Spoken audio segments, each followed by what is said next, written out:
Well, good evening, everyone. Welcome to COS Indiana Live. It's good to see everybody back again. We hope everybody's had a great Easter weekend prior, and looking forward to getting back to some spring weather here in Indiana. We were teased with some nice weather, and now we're back into typical Indiana spring weather. So we're definitely looking for a warm up again, and again, it's good to be here. I'm Ken Kashuba. I'm going to be your host this evening for our COS Indiana Live program, as this is certainly one of those things that we are missing Dale tonight. He's on a bit of a hiatus, so we're going to be filling people in as to how the program will be going forward. But for tonight, I'll be your host, and look forward to bringing on another exciting guest. We have another fairly new DC, which I'm excited to hear what he's got plans for in his district, and hopefully everybody will be enlightened by again, another great volunteer that has joined Convention of States here in Indiana. As always, we have our viewers and comments section. We will be taking a break probably after Greg is our guest. Greg is finished, so we can check in and make sure there's any comments and questions, as I probably won't be able to keep a real close eye on that tonight. So if you've got some in there, we'll get to them. And as Dale has always liked to do, we are going to show you, basically, we are on broadcast number 193, 7 away from the big 200. 59 that I've been with Dale, and we're looking forward again to getting the program up and running. And again, we wish him some hiatus time and some good rest that he's well deserved of. Wanted to go ahead then and remind you of a few things. We have our roundtable coming up. That'll be on the 24th. Not too far away, as April is just flying by as usual. So we will have our roundtable coming up here on the 24th of April. Want to join us for that? I think we're going to be looking at a topic called term limits. So there are some things that I think you want to tune in for, because there are some things about term limits people don't fully understand. So we're going to be covering that topic on the roundtable coming up on the 24th. And then we want to go ahead and remind people about the podcast that we've been putting out. That's the Indiana roundtable version, and the one our other podcast called Indiana COS Indiana Live Voices. So that's our podcast that you can find them on Spotify, and also on Google Podcasts, as well as Stitcher, and a few others that I've been able to find them on. So gonna tune into our podcast. I think you'll enjoy those programs. The roundtable obviously is a replay of our roundtable, regular broadcast of the roundtable. And Voices is one that concentrates on our volunteers, basically digging into the backgrounds and covering some of the things about our volunteers that everybody likes to get to know, and find out a little bit more about people that are joining the great family of COS Indiana. So as usual, we're going to go ahead and talk about what we've been basically covering for well over a year. That is, what activism can I take in COS? And we're going to get a little glimpse of that tonight with our guests. Greg Coleman is going to be our guest tonight, and we're going to get a little glimpse into activism and what Greg is doing to become active in COS Indiana. So you're going to want to check that out as we get to Greg here in a little bit. I do want to mention Raise Your Voice. That'll be coming on tonight. We're going to probably get that in sometime after we bring on a few other elements of the program. So we will certainly show you let me go ahead and show you the code on that, so that we can you can get your screens out and your phones. Let me go ahead and pull that up. That should be here right about now. There it is. Our join at slido.com if you're on a tablet or a computer, and you can put in the number 3840 822 tonight. And if you've got your smartphone, go ahead and snap that QR code and you'll be all set to go tonight. Got some educational type questions regarding our Constitution and articles. So you want to be all brushed up and ready to go, so we can all know exactly what we need to know about our Constitution and the things that we're defending here tonight, and using to also save the Constitution, as we have so talked about that quite a bit. So that's the Raise Your Voice segment. That'll come up a little later on. Let's see where we're at now. We have obviously, as I said, we had our Greg Coleman is our guest tonight, and I'm going to go ahead and bring Greg up, because we want to go ahead and get right to the program tonight and bring him on. So with that, Greg, how are you tonight? I'm doing good, Ken. You? I'm doing fine. Wearing some, turning the heat back on in the house and wearing a couple of jackets, but that's what we're famous for here, right? Yeah. I tell you, I know we got up this morning and Marv said, "Hey, it's kind of cold in here. Did you turn the heat on?" No, not you. No. So all of a sudden, hey, it's kind of cold. So it's yeah, kind of cold. There you go. Yeah. Back to winter time. We're used to that, though. It'll warm back up again. Oh yeah, it's not bad out there right now, actually. So yeah, once the sun comes back out. So yeah. Yep, that's for sure. Well, Greg, we're going to go ahead and ask you a few questions. I think people certainly understand that as a DC, you come in and there's a bit to learn, but there's also a lot of things that you are eager to get to. So I think as Dal has always done before, is we'd like to hear a little bit about your COS story. How about how did you get involved in COS? What was it that brought it to your attention, and why you wanted to get involved?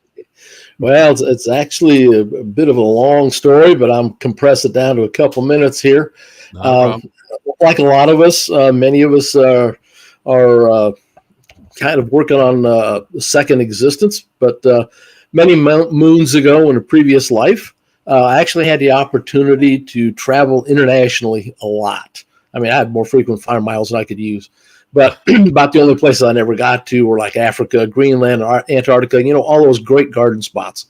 But just about everywhere I went, I found that the average Joe that I worked with respected the U.S. and looked up to it as a kind of like a guiding light, kind of a moral compass, so to speak, that kept their world in a balance to some degree.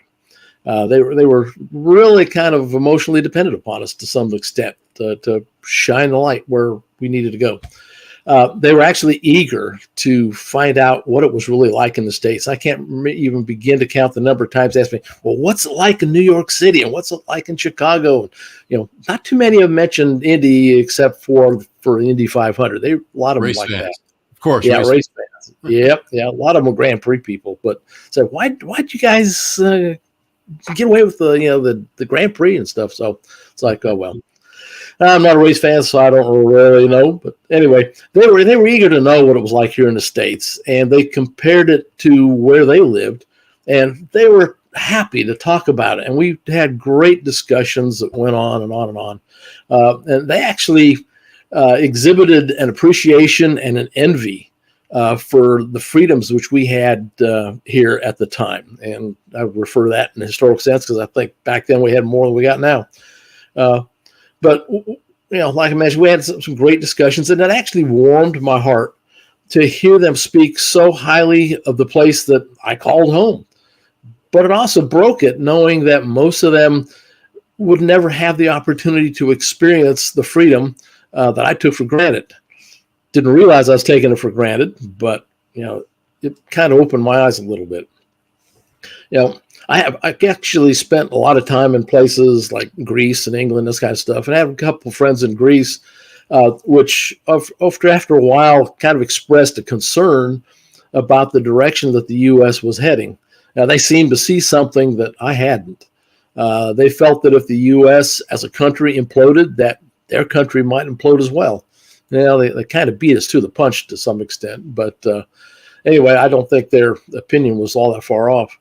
But I'd walk the streets of like Athens, where it was not uncommon to find military on just about every street corner. So I could see why the citizens might be concerned. Terrorism was a big deal those days. So their presence, the military presence was obviously ominous as far as that's concerned. Yeah, absolutely. I mean, you walk around, you got guys with loaded machine guns slung over their shoulders, and their hands on the pistol grips and everything. I'll tell you, it's like, hey, somebody show up in the wrong attitude, they're toast. But anyway, it didn't really dawn on me, till a few years ago what they'd really seen in America. But so fast forward to 2014, I could see things in the U.S. beginning to go in a direction that wasn't going to end well if it kept going. In 2016, fortunately, Trump got elected, and I relaxed and I rejoiced, and I saw him make several changes up front for the betterment of the country. I figured, well, hey, 8 years of this, and we'll be solidly back on the right path. Well, boy, was I surprised when not much really changed. Kind of sad. But, well, you know how every once in a while you have that red pill moment that moves you to action? Well, the 2020 election was mine. When things really got all messed up with that, I started digging into what had been happening at the national and state level over the last several years. And, well, it wasn't very, very fun what I discovered. But I realized that we were in deep, deep trouble as a nation, as a people, and as the moral compass for the free world that was dependent upon us to show which way to go.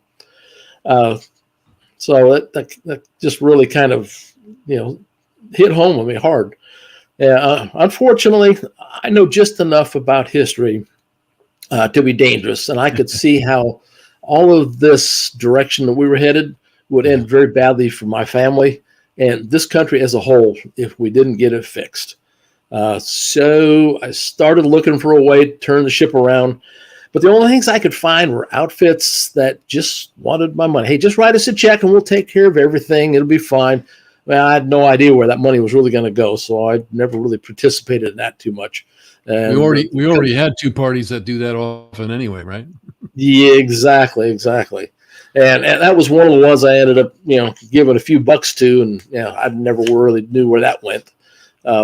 Never saw much of a change. So right. Also, I could see that what little bit that I was going to be able to afford probably wasn't going to make much of any real difference when they were touting multi-million-dollar donations and this kind of stuff. Hey, my $100 here and there is not going to make any difference. So now the thing about it is I'm not the kind of guy that just sits on the bench to cheer while my team on the field's getting creamed. I mean, I get a bit emotional on things when it comes to supporting my team basically. So I had to find a way to get into the game, but it seemed like there just wasn't any way to do that. So after getting frustrated, I just kind of started tuning things out.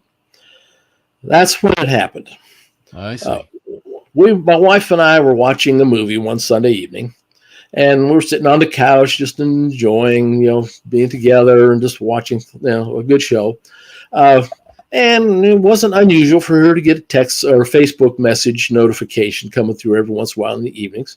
And this one evening where it did as well. And like usual, she just kind of, left it off to the side till the commercial break. I mean, what else do you do during commercials during a Netflix? Now Netflix doesn't have it, but commercials. But anyway, the one we were watching had commercials. There you go.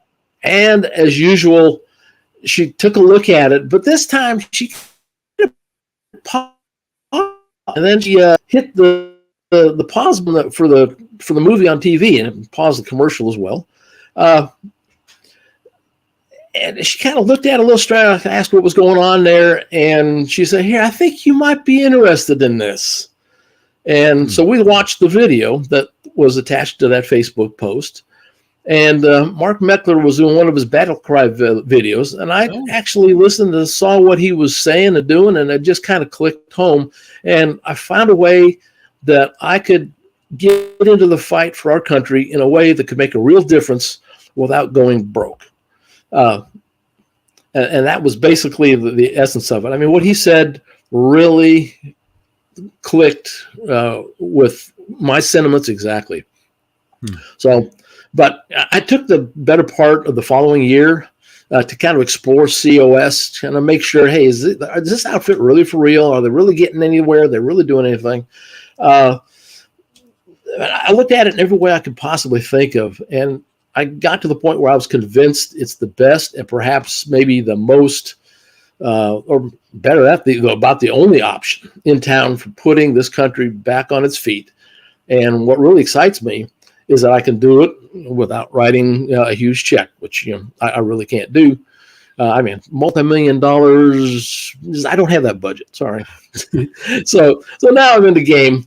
I'm ready to do what I can do to make a difference, and just to kind of kick things off good fashion. Finished the training on the district captain here a couple of weeks ago, and this last Saturday joined my region captain and several others over at an American Legion conference, and we picked up 27 signers to the petition. Well, there you go. You jumped in no time flat. You were already at a meeting and signing people up. That's great. Oh yeah. Well, there's one other thing. I'll give a good shout out to Larry Huston. He actually drugged me in last July and had my wife and I join him at a 4th of July event up in Carmel. So, he kind of got me active early. So early, that's good. Larry's a good guy, and Greg, there's some things that you've said in your COS story, which is quite a story as it was world traveled, obviously. But you're one of the first people that I've listened to that actually found out about COS through a Mark Meckler battle cry, which is kind of interesting. So to me, it says something about people that share things on Facebook, like a battle cry, or like even if they would share this program or other things that we're doing here in the state. That's what gets people alerted to COS. And as you said, it's one of those things where you don't have to give money, but you can give your time and you can give your efforts and actually feel better about it. I know I did. So yeah, that's kind of an interesting story. Yeah. And I've talked to probably a couple dozen people in the last month about potentially signing the petition, apart from the conference. And a couple of them have come along and said, yep. And one of them's already turned it into me. Got to work on the others a little bit. But I can't think of any of them that actually knew about Convention of States before I talked to them about it. It's like, I never heard of that before. So it's like, okay, let me tell you here a little bit. So great. Most of them are really receptive. Well, Greg, tell us a little bit about where you're located in your district. What district are you in, and where are you located? We're in House District 25, and that is the basically the very fringe edge of Hendricks County that butts up against Marion County, just above the Crawfordsville Road. That's probably the best way to go. And then it kind of works kind of in a wedge type shape going up towards Lebanon and Noblesville. Gotcha. And the House representative for that area is Becky Cash. She's actually a fairly staunch supporter of COS. So I'm glad to have some easy pickings to start with. So those are your legislators, and you actually had a chance to meet with Becky. Do I understand? I did have a chance to meet with Becky. We spent about 10 minutes together, and kind of got a good feel for where she was at, and she got a good feel for where we were at. I did mention that we had 575 petition signers in her district, and her reaction kind of surprised me a little bit. It was like, I'm not impressed, because there's like 25,000 voters in that district. So 575, that's a very small percentage. And so out of that meeting, I've actually come up with some ideas on how to maybe make a better or stronger impression, which is get out there and get more petition signers and more active people. So the next time when we go there, I've got 4 or 5 people in tow with me going into the office to really make an impression on her. Great.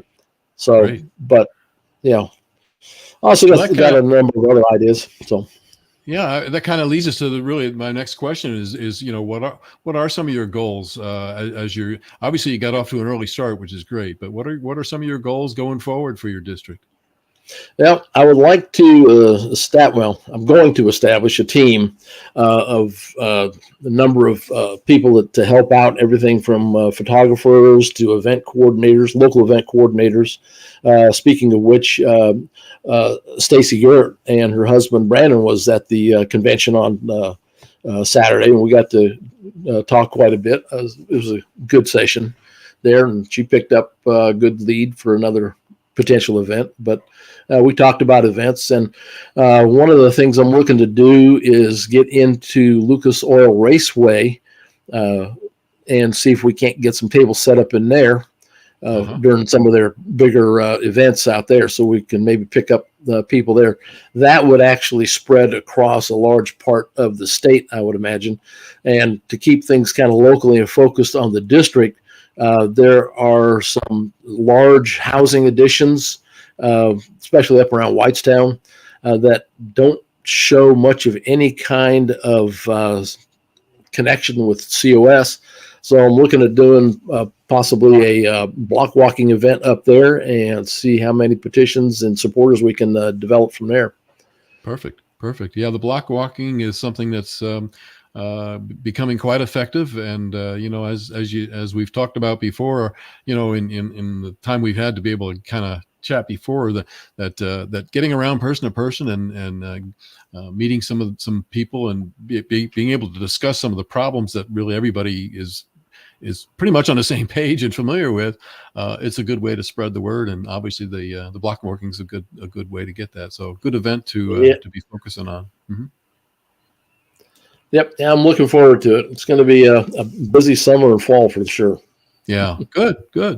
Well, any other goals or any other things you have in mind other than the events? I think the race aspect, obviously. I mean, I think there's it's a lot like the gun shows and things. You've got people there that again show up and all have the same concerns, and I think enlightening them to the fact that there's an actual constitutional way to solve our problems is a great way to connect. Yeah, and I think I think you're totally right. The people, the character of the people, the positioning of the people from a political standpoint at race events like that, I think lend themselves very well to the COS message. Yeah, perfect. Well, Greg, I know that I didn't ask you this when you were talking about your COS story, but with all the world travel you did, what kind of work did you do? Actually, I work for some of the larger aerospace firms here in Indy, and I was out doing computer program training. Oh, wonderful! So, yeah.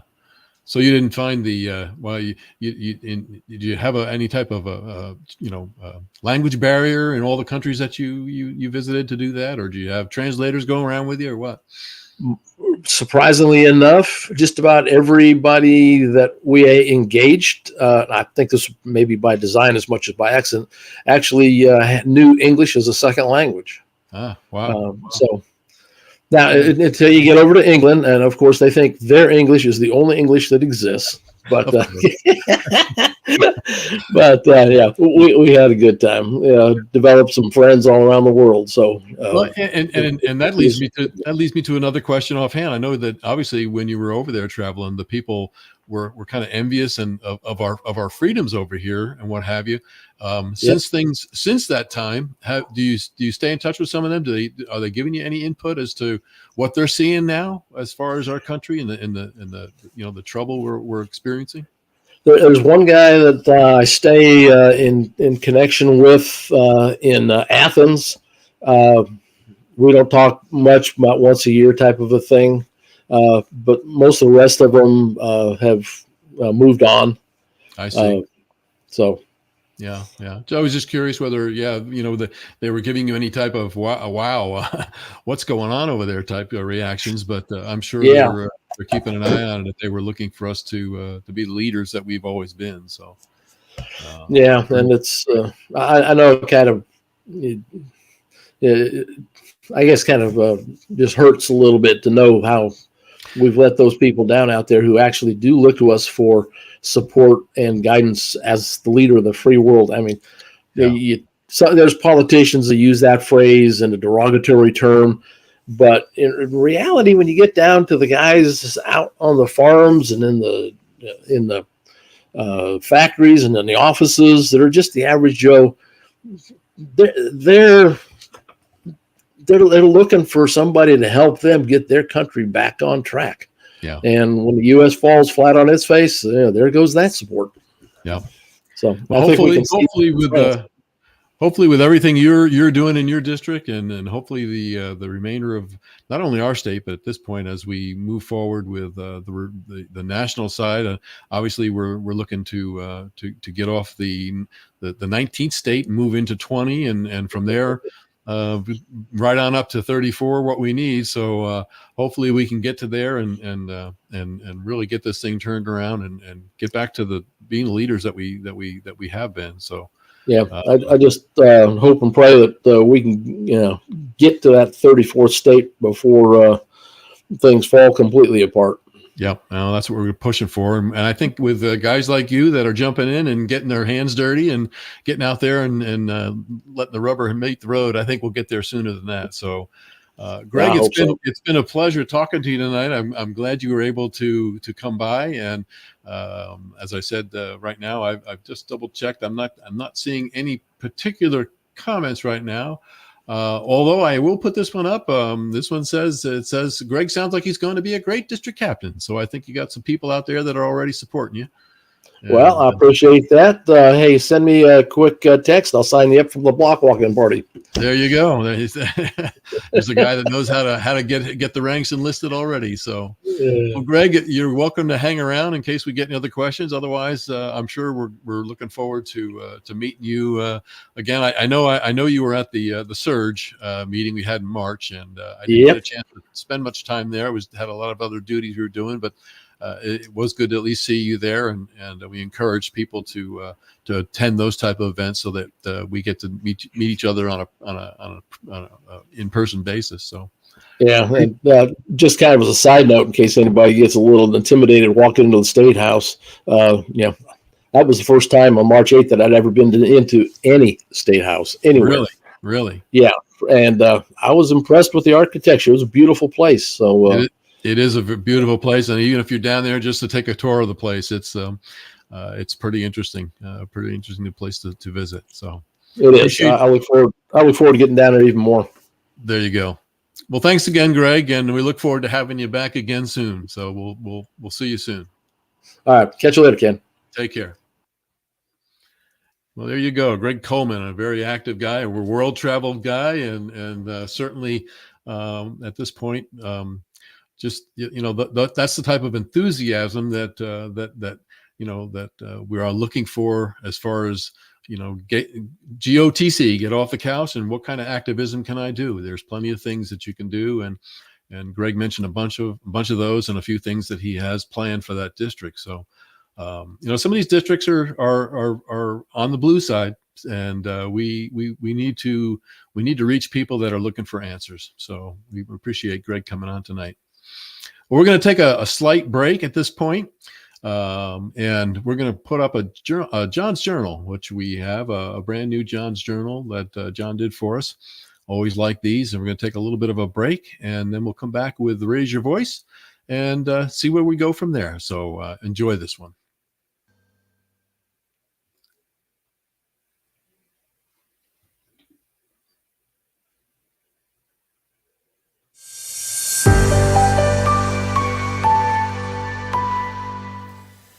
John Ackerman for Convention of States, Indiana. Alexandra K. Trenfor, whoever that was, and I don't mean anything disparaging by that, I just mean to confess my own ignorance. I don't know who that was. Must have been pretty special, because she said, "The best teachers are those who show you where to look, but don't tell you what to see." Alexandra K. Trenfor. The best teachers are those who show you where to look, but don't tell you what to see. I remember one of my mentors and graduate school professors, and eventually dean, he hired me to teach at the School of Theology at Anderson University. He said it's more important to write good questions than to find answers. It's more important to know what the questions are than to know what the answers are. And if you know how to use a library, and of course nowadays if you know how to do an internet search, you can find answers. But the best teachers are those who show you where to look. Here's the question. Here's what you need to find out. And over there is where to look to find answers. I'm not going to tell you what to see, but I'm going to point you in the direction where you can find it and you can see for yourself.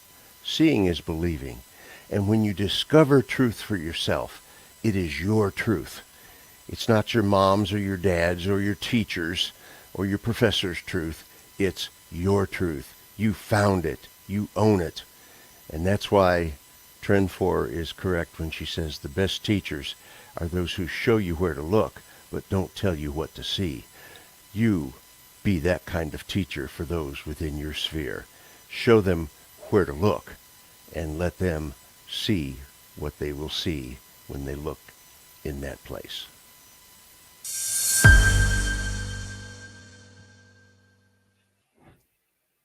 Well, there you go. Another great one from John Ackerman. He does our John's Journal here regularly, and always look forward to hearing what John has to bring to us. So teachers, hot topic coming up. So I'm sure we'll have to keep an eye on that and have John come back with a second look on that when we talk about teachers. Well, it's that time for Raise Your Voice. So if you got your phones or if you got your tablet and you're ready to go, we're going to let Marengo bring the introduction to that up, and then we'll get right into Raise Your Voice tonight. So here's Marengo. Raise Your Voice, the segment that features you. Scan the code and join the fun. It's your turn to be heard.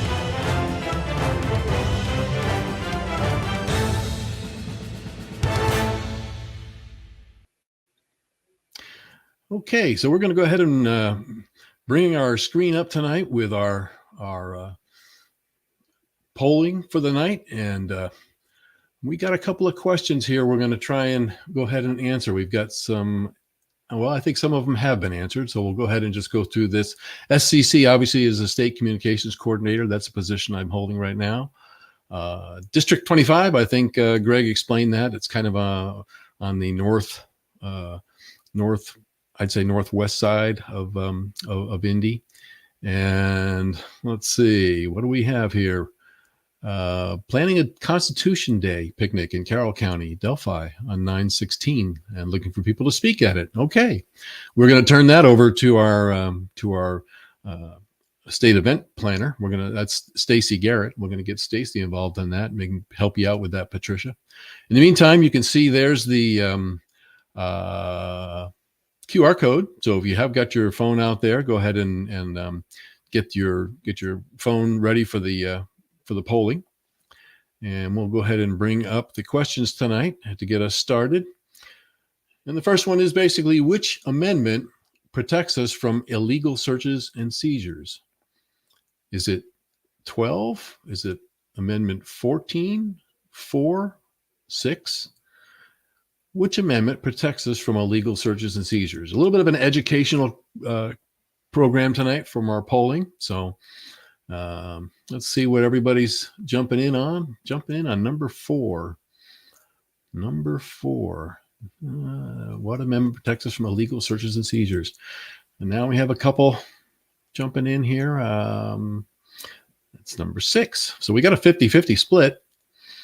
And now it's jumping and turning around a little bit more. So we're going to give this a little more time and see what we have there for. We have see if we have anybody that's got a different opinion. But 4, 6, 12, or 14. Which amendment protects us from illegal searches and seizures? And the correct answer is 6. The correct answer is 6. So we will show that answer here. I believe that's showing. There it is, a little check mark. It's the fourth. It's the fourth. We threw a little curveball at you, and we were thinking those people that had 6 at 33% were going to take the glory tonight. But it is actually the fourth amendment. So we'll move on to question number 2 tonight, and that's how many amendments are there? Are there 24, 27, 17, 21? Anybody got a guess on that one? We're going on. Wow, we're jumping right on 27 tonight. And doesn't look like we're getting any other people jumping on. I think most people were on that one. 27. There are definitely 27 amendments, and that was kind of an easy one. But we're going to go ahead and move on to the third one now. This one might be a little bit harder, but we'll see what happens with that. We'll go to here. That's name the only amendment to be repealed. What is the only amendment that was appealed?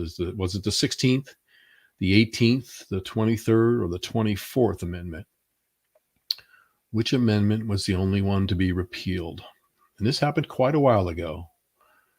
People jumping right in on 18. You guys are now. There we go. Now we got some splits. We got 16, 33%, and another third. Well, it's jumping around now. We're getting all kinds of answers. Okay, so it means we do have some people that are maybe taking a guess. Other people that are on it.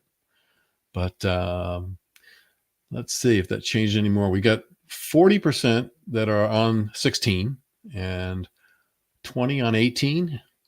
Another 20 on 23, and another 20% on 24. Well, the actual answer is 18. So those who had the 20% of you that were on Amendment 18, that was the amendment.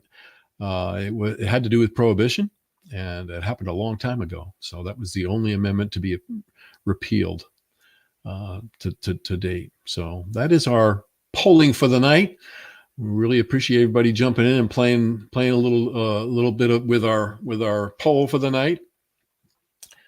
And let's see if we have anything going on. We're going to take a look at our comments and questions areas. Okay, so I see that we have Michelle Miller is asking. Let me go ahead and pull this one up. She's asking, so what exactly is COS doing? Well, that's interesting. We are a pass state. On a national side, we are trying to get to 34 states to get our convention of states called. What are we doing here in Indiana? We are trying to help other states get passed. And we are also very active in our own legislation here in Indiana. As many people know, or are becoming more aware, we have to protect not only our past status, because we can still as a state, it can be repealed and we could lose that status. So we have to stay active in growing our grassroots army. That's probably the main thing that COS is doing, is we're trying to grow the largest grassroots army in the country. And there are a little, I think last time we checked on this, we were a little over 5 million, I believe, is what I think the number was. So with that, we are using the Constitution to save the Constitution, basically. And we are working as new legislators come in every session.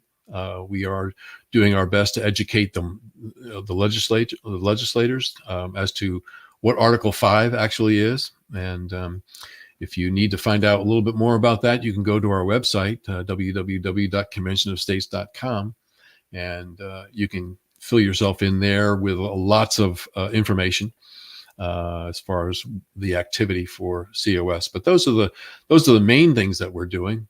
We are looking to use Article 5, which is written in the Constitution, to call a convention of states. And that will that will allow us to bring forth amendments that we want to have proposed. And those three areas that we're looking to address are term limits, which again, you can tune in on the 24th to our roundtable, where we'll be in more of a discussion about the term limits. The other area is fiscal responsibility. We'd like to see this country actually have a budget and rein in the overspending and the recklessness that we are printing money nowadays. And finally, the last one is federal overreach, which I think you can see that in just so many different areas of our life today. And we could spend days talking about overreach and some of the ways that our federal government is involved in the states' areas that they were never intended to be. So those are, hopefully that answers a little bit of that, Michelle. I appreciate the question, and we invite you to keep tuning in to find out more about COS, and we're always looking for new volunteers. So feel free to check in with us there, and we'll be happy to bring on more information for you. And again, we're always looking for people to join us and get in with our grassroots army. That we're close to 67,000 here in the state of Indiana. So what I'm going to look for now is now that you mentioned it, I'm going to try and find a video here that might help with that. Let's see if I can locate it to bring it up. I know I had it here earlier, and see if we can play this for you. It might be, here it is here. I'm going to go ahead and play this, and hope this will help. This is a video I had on the side, maybe, and with your question, I'm going to go ahead and play this. So I hope you enjoy this video. The federal government has become a lumbering giant.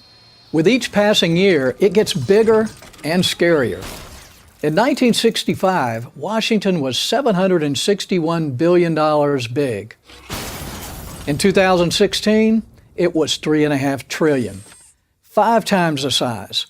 If the government spent only the money it collected in taxes, that would be one thing. But it always spends more, which is why we're $20 trillion in debt. That's 13 zeros. Count them, 13. But the crazy spending isn't even the worst of it. Washington is involved in every part of our lives. Think about anything you do, from driving your car to buying your groceries to mowing your lawn. Whatever it is, your education, your job, your health, the government has its hands on your shoulder, if not on your throat. As a congressman and senator for 14 years, I know this only too well. So how do we cut this giant down to size? Is it even possible? Yes. And the amazing thing is, the answer is right in front of us. The Founding Fathers, in their wisdom, foresaw the situation we find ourselves in today. They wrote into the Constitution a way to repair Washington, not from the inside, because that will never happen, but from the outside, where it might.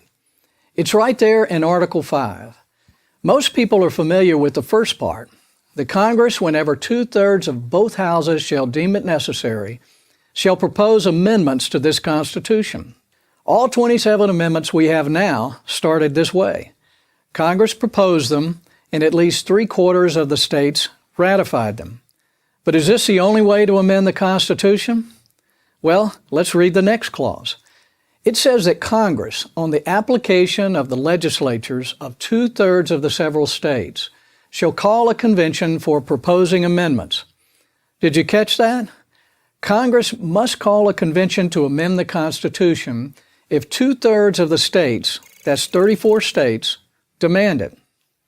The time has come to demand it. The time has come to propose amendments that will restore meaningful limits on federal power and authority. The time has come for a convention of states. Here's how it would work. Once the 34 states call a convention, all 50 states send a delegate to represent their interest.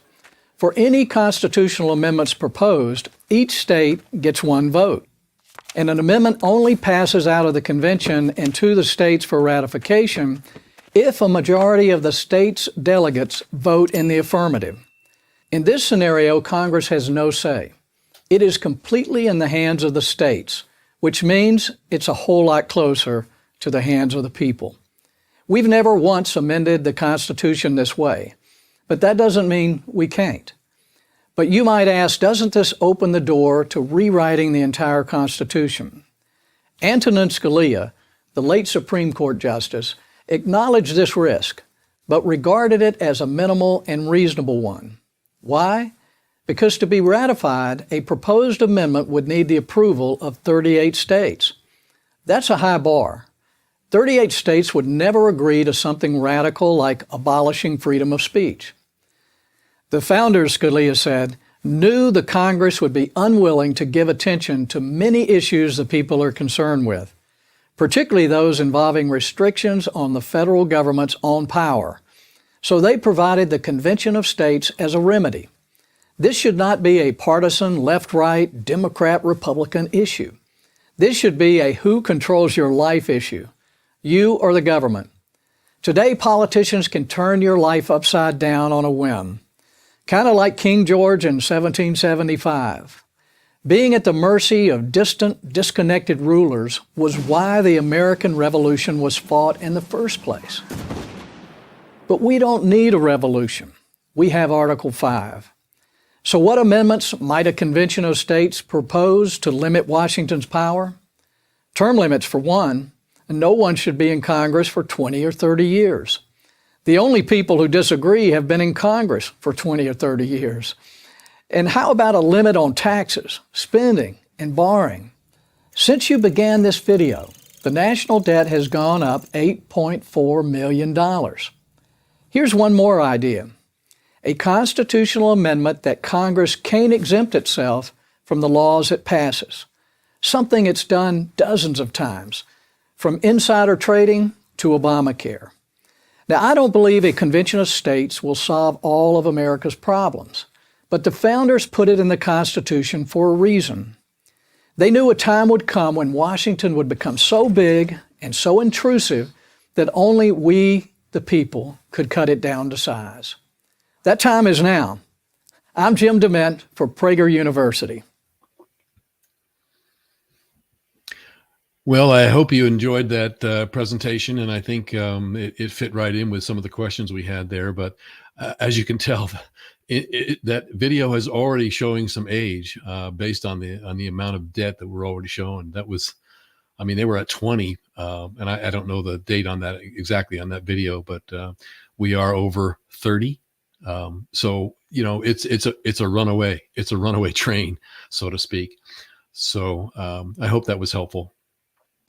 So that's going to bring us to basically, I want to bring up our email address so that if you have additional questions or if you'd like to volunteer, send us an email. Drop us an email to raiseyourvoicecos@gmail.com. We check that daily, and we'll get back to you as soon as possible as far as getting you signed in or getting you to a position that fits your talents here within Convention of States. Or if you just have other comments or questions, feel free to ask them there. And what else do we have to do? Some other housekeeping here. I want to again remind people of our roundtable coming up on the 24th of April, not too far away. And we will be discussing term limits at that point. So there's some variables to term limits that people are not aware of that we will probably be covering in depth for you that night. So that's our roundtable coming up on the 24th. Once again, our conventionofstates.com, that's our website. If you want to follow up, and there are other videos like the one you just saw that are there that are very, very, very helpful, very educational. So we invite you to check in, sign the petition, and learn away. Let's see. Once again, raise your voice. We covered that one, and so I'll take that one off. Let's go back over our podcast. Once again, we are doing some live podcasts. The Roundtable and The Voices are two podcasts we do. It can be found on Spotify.com. So COS Indiana live podcasts, Roundtable and Voices. two good podcasts if you tend to look for something to listen to while you're in the car or doing housework, whatever that might be, or just taking a break from the daily routine. We invite you to tune into our podcast as well. Once again, I will say our get off the couch, GOTC, that's become a term that we use a lot because it is time. It's time that we stop yelling at the television and thinking that we're getting it done by going to the voting booths and pulling a lever. It's time to actually put your feet on the ground. We have a lot of things that you can join us here in Convention of States, join our grassroots army, and help us continue to protect Indiana as well as spread the news to other states. I will mention too, we have another segment called the Soapbox, and that might come into play here in the next couple of weeks as we are looking to make a few adjustments to our programming. I think you'll like what we're going to do headed here in the upcoming months here at COS Indiana.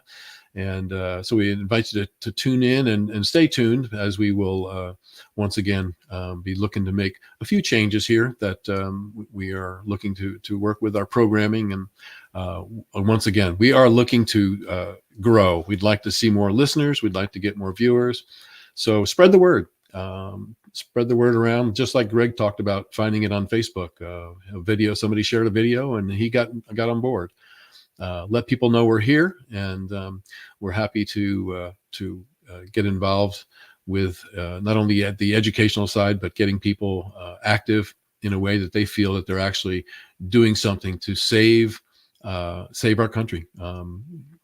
I know a lot of people feel, as I do, that we are concerned about our kids and our grandkids, and we want to leave a better country for them than was left for us even. So tune back in. I think that's going to about do it for us tonight. We're ending up just a little bit earlier, but we're going to call it a wrap and appreciate everybody tuning in.